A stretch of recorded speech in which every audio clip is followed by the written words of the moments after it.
ሰላም ሰላም ቤተሰብ እንዴት አላችሁ? እግዚአብሔር ይመስገን እኔ ደህና ነኝ። ዛሬ በዚህ ቪዲዮ የመጣሁት ልቤን ትንሽ ስላመመው ነው። እግዚአብሔርን ነው የምላችሁ። ላታምኑ ትችላላችሁ፣ ግን በመጀመሪያ ግን ቤቴን ስትገቡ ላይክ እና ሸር እያደረጋችሁ ለሁሉም እንዲደርስልኝ እና ለእነዚህ ባለጌ ሰዎች ዝሙትን ለሚያስተላልፉ ሰዎች አድርሱልኝ። ምን ነው መሰላችሁ? ይሄ ነገር ለትውልድ ይመጥናል ወይ? አብርሽ ለወለድከው ልጅ ይመጥነዋል ወይ? የምትሰራው ድራማ ማለት ድራማ የሚሆን እውነት የሚሆን እኔ አይመለከተኝም፣ ግን ለሚያየው ሰው ይመጥናል ብላችሁ ነው ወይ የምታስተላልፉት? በውስጥስ ብትጨርሱት ለኛ ምን ይጠቅመናል?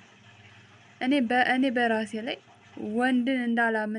ወንድን እንዳላምን አደርጋችሁኛል። የምር እስከ ለተሞቴ እንደው በቃ የመጨረሻ ውሳኔ እንድወስን አድርጋችሁኛል ማለት ነው።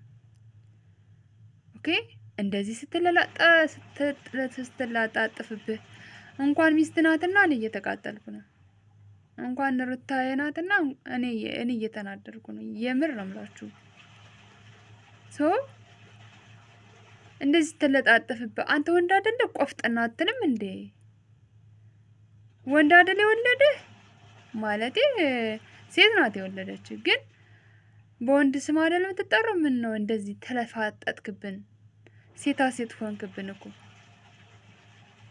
አረ ብላ ዘርነቃ ብል እንጂ ጠላቶችን አርቀህ ልጅን ብታሳድግ ይሻላል። እነዚህ ከልጅህና ከሚስትህ እያራቁ እንጂ እያቀራረቡ አይደለም። የሚሰራው ስራ የሚሰራው ድርጊት በሙሉ ጥሩ አይደለም። የምር ልብ ሰባሪ ነው። ለሁሉም ሰው ሸር አድርጉልኝ፣ ላይክ አድርጋችሁ ለሁሉም ሰው አድርሱልኝ። ልብ ሰባሪ ነው። የምር ነው ምላችሁ።